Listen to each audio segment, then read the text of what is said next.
Donc cette rencontre s'appelle Cuisine italienne.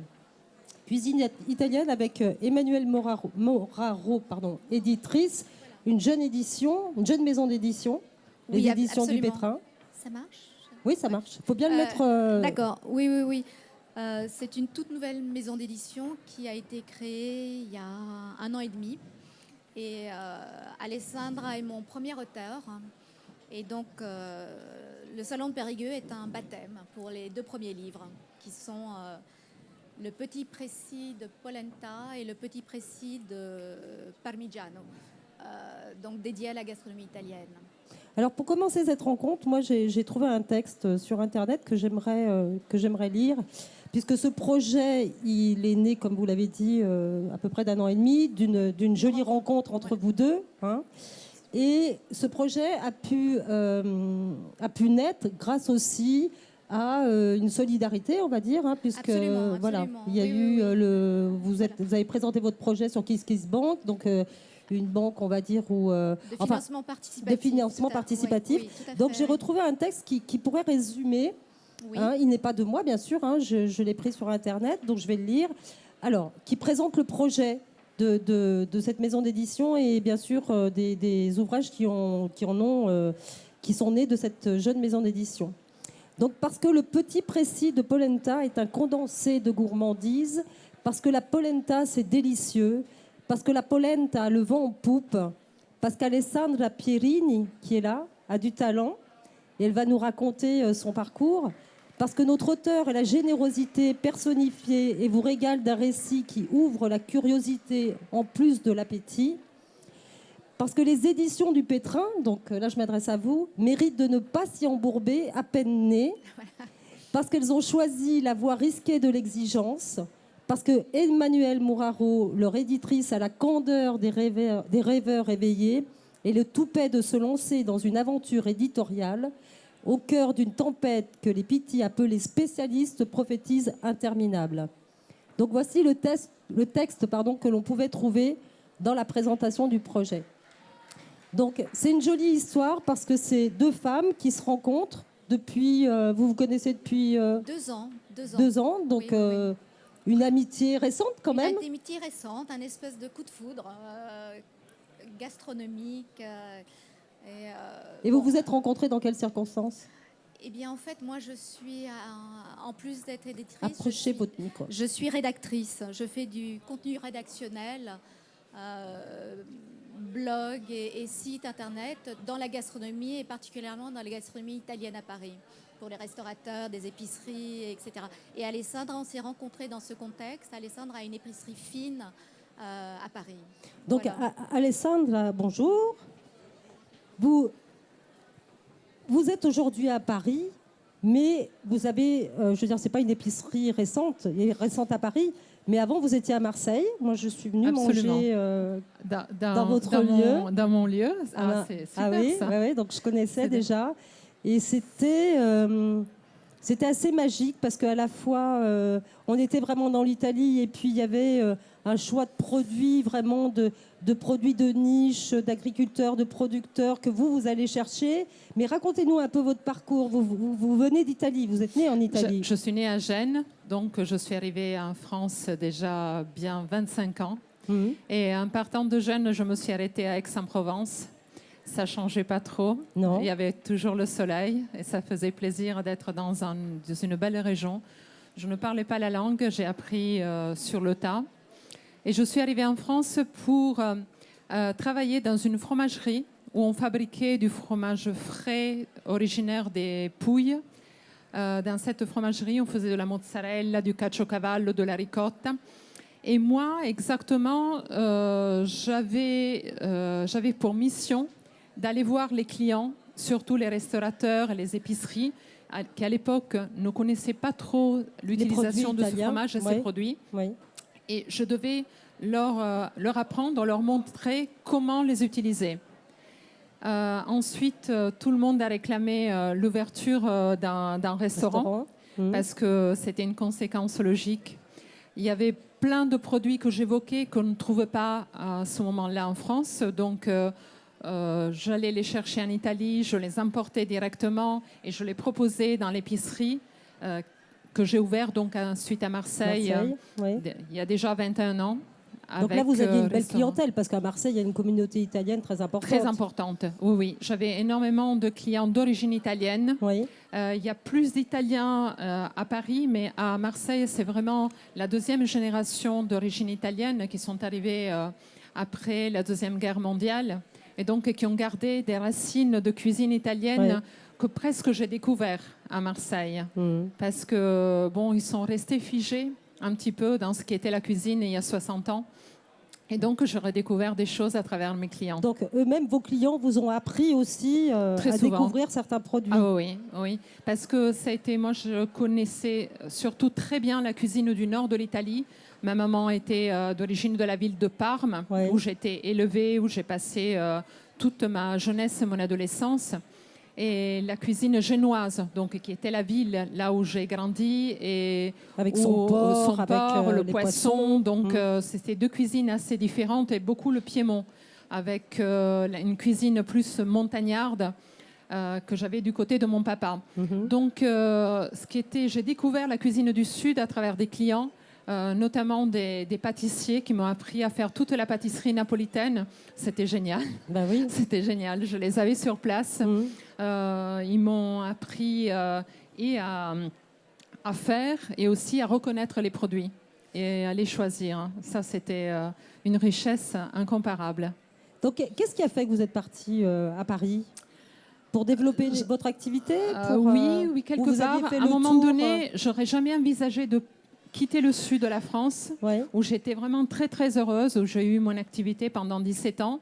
Et après, un jour, je me suis presque réveillée en disant, il faut que je me remette un petit peu en jeu, il faut que j'aille voir ailleurs et que j'essaye de faire connaître tout ce bagage, toutes ces choses que j'ai appris pendant toutes ces années, et essayer de le faire ailleurs pour essayer de toucher un peu plus de monde. Et ce que j'ai fait, C'est courageux. Je ne sais pas, c'est peut-être... Si, c'est courageux.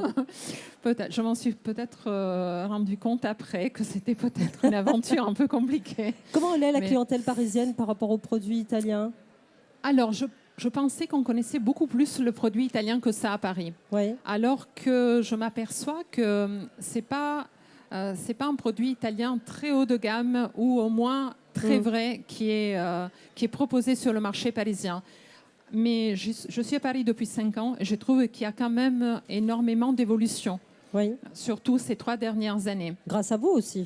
Je ne sais pas, mais peut-être que parfois, il faut toujours un déclencheur, il faut toujours quelqu'un qui mette la barre un petit peu plus haute pour essayer de réveiller un petit peu les personnes qui sont un peu reposées sur des produits qui marchent tout seuls. Et après, il faut aller chercher autre chose pour proposer une panoplie beaucoup plus importante, une variété de produits qui n'est pas encore exploitée et qui mérite d'être connue, et surtout les personnes qui cultivent ces produits, qui les fabriquent et qui ne sont pas forcément connus, qui n'envisagent même pas de pouvoir exporter au-delà de leur... Vous allez vraiment dénicher des gens qui sont dans des petites productions, qui sont vraiment dans des choses très particulières. Absolument. C'est vraiment ma passion. Ça part de là. C'est vraiment la quête de la personne, du produit, de la tradition, de l'endroit, de la façon de faire. J'aime vendre quelque chose parce que je connais la personne qui le fabrique ou qui est derrière ce produit. Et c'est là qui s'instaure un pont, un prétexte, quelque part pour vendre. C'est un moteur. C'est de l'énergie aussi pour pouvoir le transmettre. Et même si sous l'apparence c'est assez compliqué, on peut pas. C'est pas évident d'être pionnier dans quelque chose parce que les gens pas forcément ont entendu parler de certains produits ou certaines recettes. Mais il faut absolument tenir et leur faire goûter, leur montrer. Et après, ils découvrent et ils sont ravis. Alors, Emmanuelle Mouraro, je vais repasser le micro. Donc, vous n'avez pas ce bel accent italien. Non. Mais vous êtes née en Italie ? Oui, alors je ne suis pas du tout italienne, mais je suis née en Italie, où j'ai passé mes premières années. Et Et en fait, l'Italie est restée... C'est une passion pour vous. L'Italie est restée quelque chose, je pense que c'est mes cellules ont intégré. C'était la fin des années 60. C'est une période où l'Italie était fantastique. Il faut voir tous les films italiens. Et mes parents y ont été très, très heureux. Ils étaient jeunes, ils étaient amoureux. Et je pense que c'est... Moi, aujourd'hui, quand je vais en Italie, tout de suite, c'est dans le corps. Mais voilà, il y a quelque chose de joyeux qui se... Oui. Une réaction chimique qui se produit. Et je me sens bien. Et mes premiers... Et puis la cuisine était très importante. Mes parents sont du sud de la France où la gastronomie est très importante. Ils ont adoré la cuisine italienne. Et mes premiers souvenirs gustatifs sont italiens, de pasta asciutta, etc. Et ça, c'est resté. Et puis après, j'ai eu la chance de rencontrer des Italiens dans la gastronomie à Paris. Et voilà. Vous êtes allé les chercher certainement un petit peu. Alors, alors en fait, j'ai grandi, je suis arrivée à Paris un peu, mais j'ai passé après l'Italie une partie de mon adolescence à Bruxelles, où il y a une très forte communauté italienne aussi, où j'ai un très bon ami qui a monté une école de cuisine épicerie et qui est aussi auteur. Et qui m'a d'abord fait rencontrer Laura Zavan, qui est devenue une grande amie. Qui était là avec nous l'autre jour. Voilà, et qui m'a initiée véritablement à une cuisine beaucoup plus sophistiquée italienne et à cette importance du produit dans la cuisine italienne. Et après c'est Alors, racontez-nous cette histoire de création de maison d'édition. Parce qu'aujourd'hui, créer une maison d'édition, c'est quand même courageux. Oui. C'est pas simple. Voilà. Donc, je pense que j'ai rencontré Alessandra et Alessandra, je me suis rendu compte, avait un bagage de connaissances gastronomiques très très important et avait envie de le raconter et puis de le raconter aussi en mêlant son histoire intime, donc des histoires de famille. Et moi, j'avais...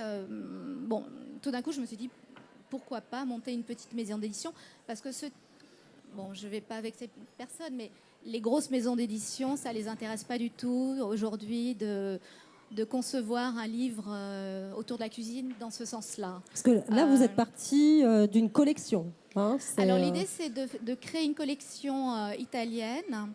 Et dans cette collection, dans un premier temps, ce sera les premiers livres d'une petite série. On a voulu prendre le prétexte d'une histoire qui est un peu poétique, parce que et donc c'est une série de petits précis en P. Et on s'est rendu compte, je me suis rendu compte après avoir déliré sur le P, que dans la gastronomie italienne, il y a plein de P. Et pourquoi le P? Le P? Oui. Mais c'était un peu un clin d'œil, une blague, un délire poétique. Ouais. Et le P, d'abord, c'est polenta, parmigiano, pesto, pomodori, peperoncini. Et puis après, c'est les éditions du Pétrin. Ouais. Et puis après, c'est Paris, c'est Passerelle, c'est poésie. Et Pétrin, c'est dans les deux sens, c'est-à-dire le Pétrin. Absolument. Et puis le Pétrin, on peut se mettre dans le Pétrin, c'est ça? Voilà, alors le Pétrin, c'est le creuset où on fait le pain, donc c'est un peu les origines. Et puis le Pétrin, c'est le pétrin dans lequel on peut se fourrer. Et donc c'est un peu un clin d'œil aux éditions du désastre. Je me suis dit, voilà, ça me plaît bien. Et c'est un espèce de talisman contre le mauvais œil. Conjurer le sort. Voilà, conjurer le mauvais œil en espérant que ça marche. Et... On va passer. Oui. Oui, c'est très italien de conjurer le sort. Oui. Peperoncino. Voilà, c'est ça. C'est envisager le pire pour qu'il n'arrive pas. Mais donc là, en projet, vous avez...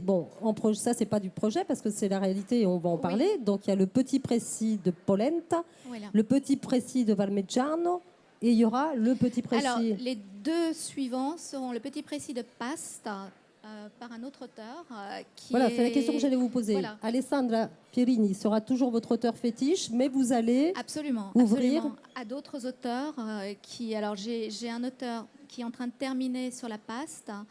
Alessandra va travailler sur le jambon de Parme. Et j'ai un auteur là, aussi... vous avez sur place voilà.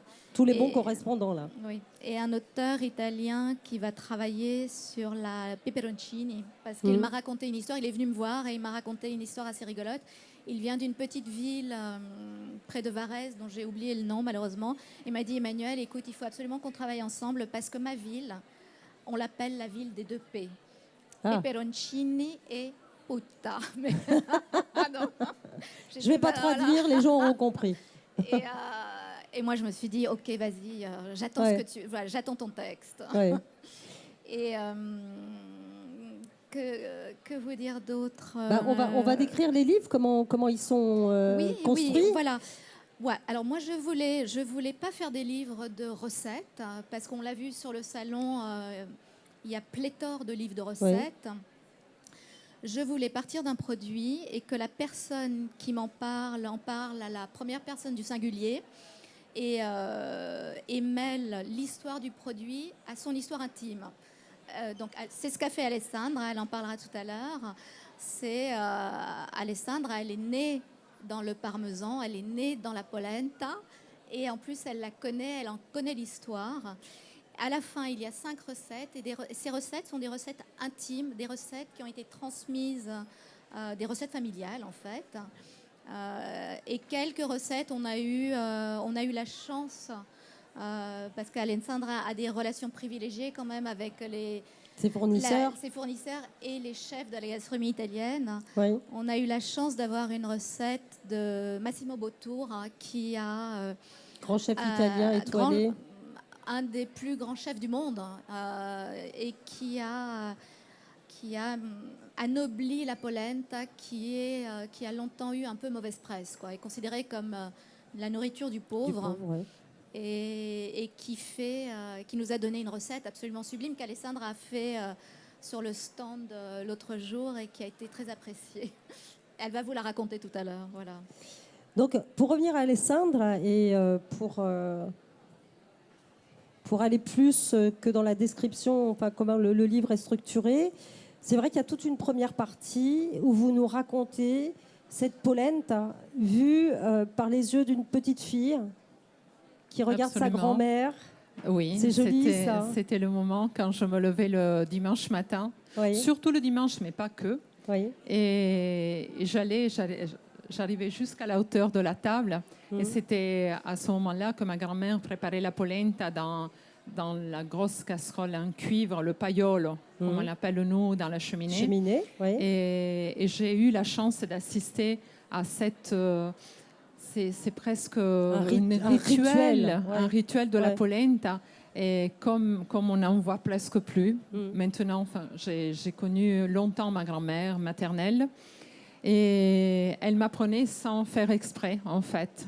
Et donc, elle le fait comme on le faisait avant. Par l'observation. Par l'observation, tout simplement, parce que je n'avais pas le droit de m'approcher, parce que le feu était très dangereux. Oui. La polenta était bouillante. Et donc, il y a des gestes, des odeurs, des façons de faire, sa voix qui revient tout le temps. Et ce sont des choses qui sont tellement imprimées dans ma mémoire et que j'avais vraiment très envie d'écrire. Alors, vous racontez, quand vous racontez la cuisson de la polenta, vous décrivez très bien votre grand-mère. Et puis, alors ça, c'est dans le petit précis de Parmigiano. Vous racontez aussi, alors quand elle, en fait, déjà au niveau de la polenta, quand elle sort cette polenta donc de cette grosse casserole, qu'elle la met dans un torchon, c'est ça. Elle fait des nœuds, elle noue voilà. le torchon de façon, elle fait 2 nœuds croisés. Oui. Pour qu'elle se garde au chaud. Oui. C'est ça. Parce que la polenta, on peut avoir peur aussi qu'elle durcisse, qu'elle se compacte. Tout à fait. Et là, elle avait une consistance compacte, mais pas dure. Oui. Donc, je ne sais pas si c'était le mérite de ce gros torchon qu'elle nouait. Vous avez essayé ? Oui, on le fait toujours. Ma maman le fait toujours. Toujours pareil. Et on a des torchons qu'on n'utilise que pour ça. Oui, bien sûr. Les gros torchons en lin épais, d'ailleurs, que j'ai porté dans la valise pour les démonstrations, c'est un petit peu fétiche, un petit porte-bonheur. Et bah oui, et ça marche bien. Donc, il y a toute une première partie sur vos souvenirs d'enfance Autour de cette cuisson, autour de votre grand-mère. Quand elle l'a coupé avec le fil, jamais touché racontez-nous ça, c'est super beau. Jamais touché la polenta avec un couteau. Ouais. Donc elle avait un fil à beurre, c'est ça, très résistant, blanc, qu'elle gardait toujours, qu'elle réutilisait. Elle réutilisait, elle gardait accroché au même endroit. Elle mettait les torchons à côté de l'évier. Et elle coupait donc la polenta, elle faisait des carrés avec ça. C'était irrégulier, mais on ne pouvait la couper que avec ce fil. Et donc c'était pratiquement tous les dimanches, elle faisait cette polenta? Au moins une fois par semaine, parce qu'après la polenta, on la laissait refroidir. Oui. On finissait pour la manger au goûter. Voilà. Moi, j'adorais quand elle accrochait au fond de la casserole parce que je mangeais tous les bouts qui sentaient un petit peu l'accrocher, la brustolite, on dit chez nous en Italie. Et pour moi, c'était un régal et elle me les gardait tout le temps. Et après, elle la faisait frire. Elle nous a donné même au goûter avec un petit peu de sucre dessus, du miel ou de la cannelle. Donc, on a mangé un petit peu à toutes les sauces. Mais, et ces recettes, aujourd'hui... on les retrouve d'une façon réhabilitée d'une façon très contemporaine dans les restaurants. Absolument. On trouve ces frites de polenta qui sont soit frites, soit passées au four. Je vous regarde avec le micro, là, mais je dis pourquoi elle ne parle pas fort? C'est ce dont on parlait avec Alessandra. Alessandra, sur le salon, a fait des frites de polenta qu'elle a assaisonnées à une béchamel de parmesan. Et à l'autre extrême, elle a fait cette recette 3 étoiles de Massimo Bottura. Donc vraiment, aujourd'hui, la polenta peut se cuisiner dans tout le spectre social, quoi. Que ce soit dans un étoilé ou être du street food, quoi, vraiment du street food. Et ça, c'est assez incroyable. C'est incroyable parce qu'en fait, on peut l'accommoder, l'accompagner de mets très fins. Ça peut être aussi de la truffe, la polenta blanche des Vénéties à la truffe. C'est quelque chose d'assez extraordinaire et délicieux. Pour terminer sur la polenta et pour parler du parmigiano, il y a cette dernière recette non comestible. Racontez-nous, papyrus à la polenta périmée de Vito Mocella. Vito Mocella, c'est un chercheur assez incroyable.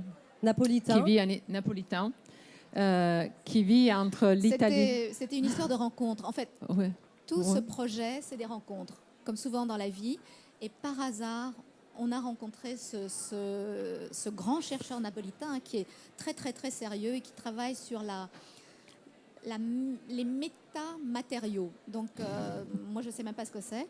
Et il nous a raconté qu'il a utilisé la polenta dans une expérience très particulière, mais qu'Alessandra va vous raconter. Bah oui, il fallait absolument qu'il essaye de déchiffrer des papyrus. Dès l'époque romaine, c'était des papyrus carbonisés, donc dans lesquels probablement il y avait même peut-être des recettes de cuisine. Donc il fallait absolument trouver une matière qui garde ces papyrus intègres et les maintiennent verticaux. Donc, pour pouvoir les passer au rayon X, bien sûr.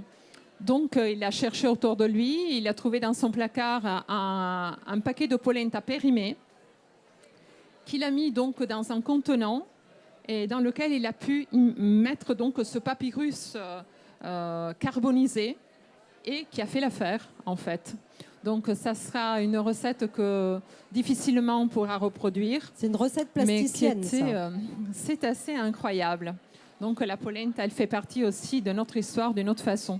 Mais d'ailleurs, vous donnez la recette, là. Absolument, absolument. Il faut avoir un papyrus. Temps de préparation 2 jours et 2 nuits. Oui, c'est effectif.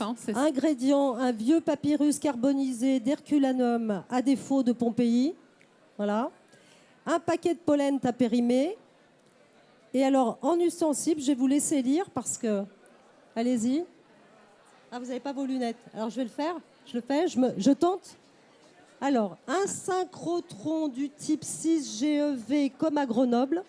Et un récipient... Alors, ça, c'est facile. Un récipient du type Tupperware. Voilà. Donc, à partir de là, eh bien...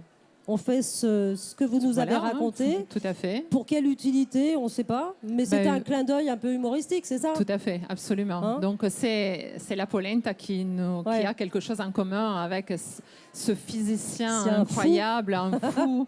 Et, si je peux rajouter, on a aussi mis cette recette parce que, bon, d'abord, pour moi, la cuisine italienne, c'est une cuisine liée à mon enfance, c'est une cuisine joyeuse. C'est une cuisine de plaisir joyeuse.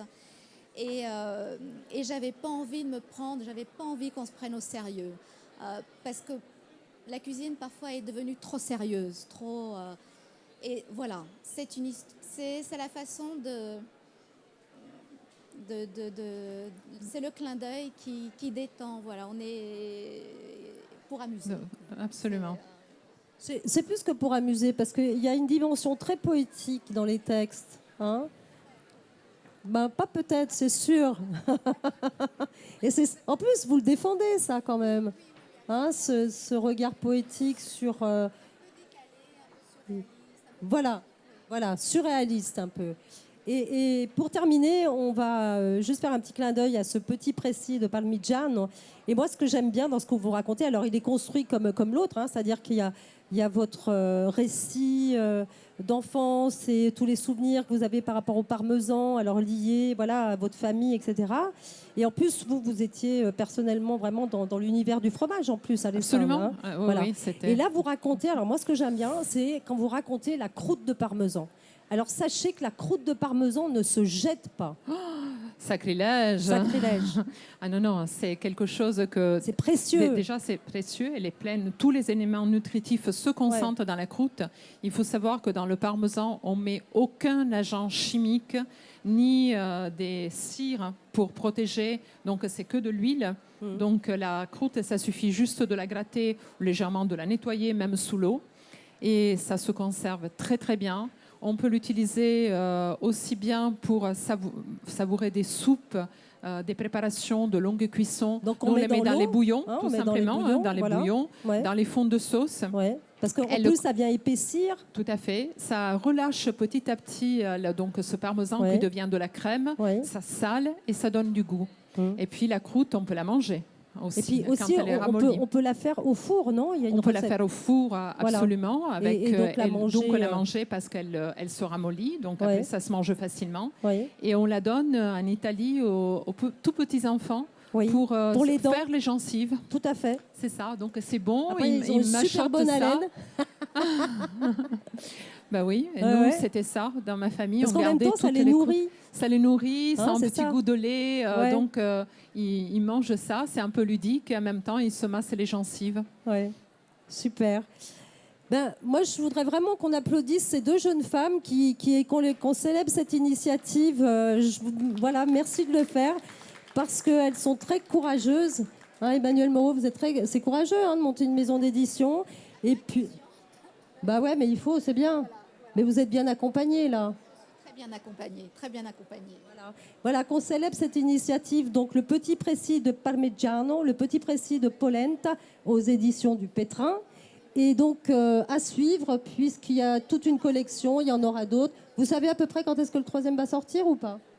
Alors, on les sort 2 par 2 et je pense qu'ils sortiront fin janvier. Et je voulais aussi dire qu'on a pris le parti pris, bon, pour des raisons financières, mais de ne pas faire comme tout le monde. Donc, il n'y a pas de photos. Les couvertures sont des collages d'un artiste. Et à l'intérieur, il n'y a que des illustrations d'illustrateurs. Voilà. Et et le papier est un papier de... Alors, tout est imprimé en France. C'est pour ça que le prix est un peu... Et le papier est un gros grammage comme on trouve dans les beaux livres de littérature, en fait. Voilà. Bon. Merci beaucoup à toutes les deux. Merci au public. Et puis, Alessandra, on peut la retrouver donc à Paris. L'adresse ? C'est le 4 rue Fléchier. C'est Rapp, l'épicerie. Voilà, c'est près de Montmartre. Dans le 9e. C'est au pied de Montmartre. À côté de l'église Notre-Dame de Lorette. C'est juste à la sortie du métro. On ne se trompe pas. Très bien. Merci beaucoup. Merci à vous.